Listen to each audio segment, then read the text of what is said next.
Welcome to Simply Food Recipes. Today we are making Soljanka, a thick, tangy soup of Russian origin known for its bold, savory flavor.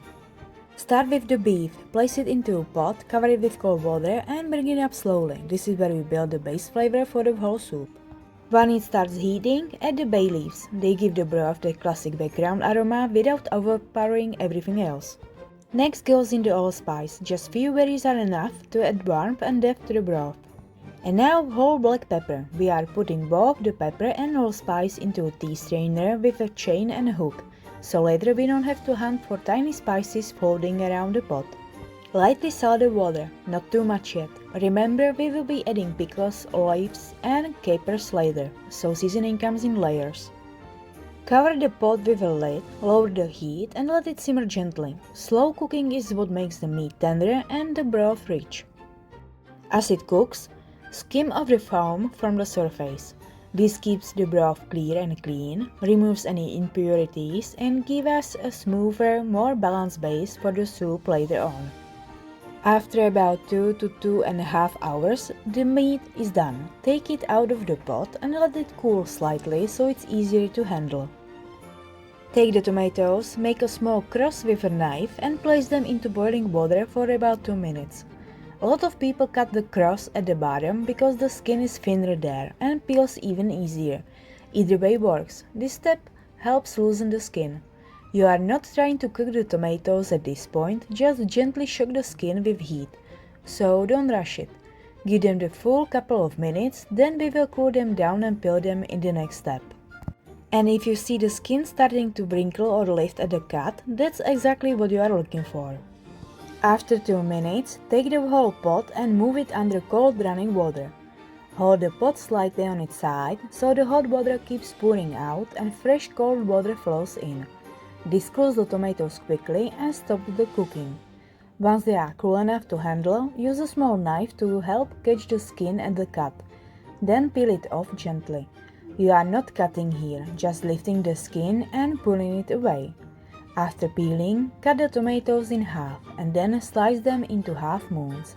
Not too thin, not too thick, so they keep their shape and texture in the soup. Try to keep the slices fairly even, so they cook at the same pace later on and stay soft but still recognizable in the finished dish. Once they are sliced, transfer the tomatoes into a bowl for now. That way the cutting board is clear and ready for the next prep. Now we are back to the beef. When it's cooled down enough to handle, you can either cut it into smaller cubes or tear it apart with your hands. Both work perfectly fine, so this really comes down to personal preference and the texture you want in your soup. If you like a more even, balanced bite, go a bit smaller. If you prefer something more rustic, leave the pieces slightly larger.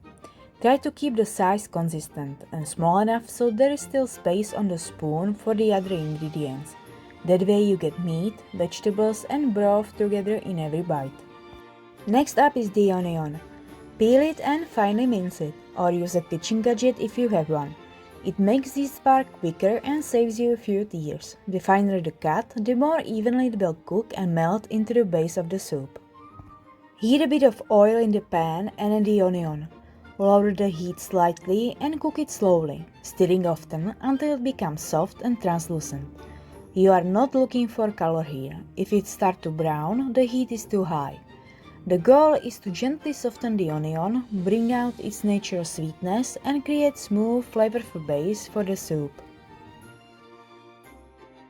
Add the tomato paste directly to the softened onion and stir it in well.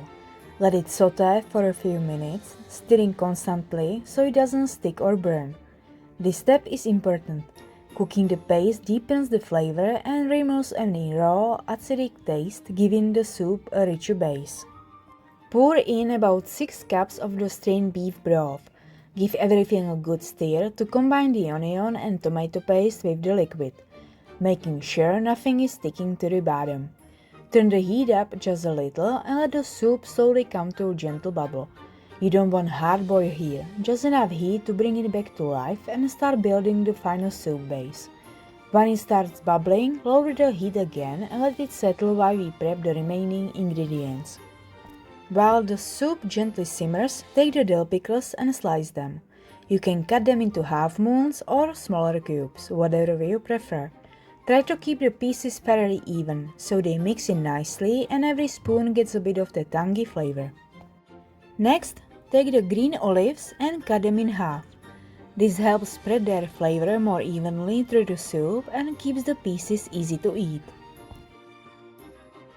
Now for the capers. These are capote capers, and since they are on the smaller side, we are leaving them whole.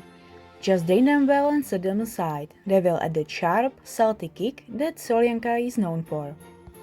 Add the prepared beef back into the pot, followed by tomatoes, sliced pickles, capers, and green olives. Stir everything together slowly, making sure the ingredients are evenly distributed and nothing sticks to the bottom of the pot. Lower the heat and let the soup gently simmer for about 10 to 15 minutes. As it cooks, the broth starts to change. It becomes richer, slightly thicker, and takes on the salty and sour notes from the pickles, olives, and capers.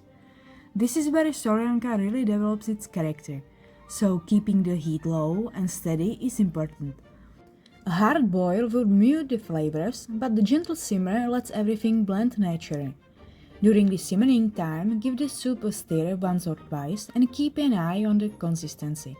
You will notice the aroma deepen and the flavor starts to feel more connected rather than separate. And this is also the moment to taste the soup. Because all the salty ingredients release their flavor gradually, we didn't fully season it earlier. Now, once everything has had time to come together, you can adjust the seasoning. Add a little salt if needed, stir it in, and taste again. From here, let the soup finish simmering until all the flavors feel balanced and well-rounded. And now we serve. Ladle the soup straight into the bowl, making sure you get plenty of broth, meat, and vegetables in every portion. Add a spoon of sour cream right in the center, then place a slice of lemon gently on the side, just enough to brighten everything up. Finish with a small sprig of fresh dill for that classic look and clean, fresh aroma. This is Soljanka. Rich, bold, comforting, and full of layers in every bite. You will find the full ingredients list on the screen right now, so feel free to pause and save it for later. This is Simple Food Recipes, and if you enjoyed this video, don't forget to like, share and follow for more homemade comfort food.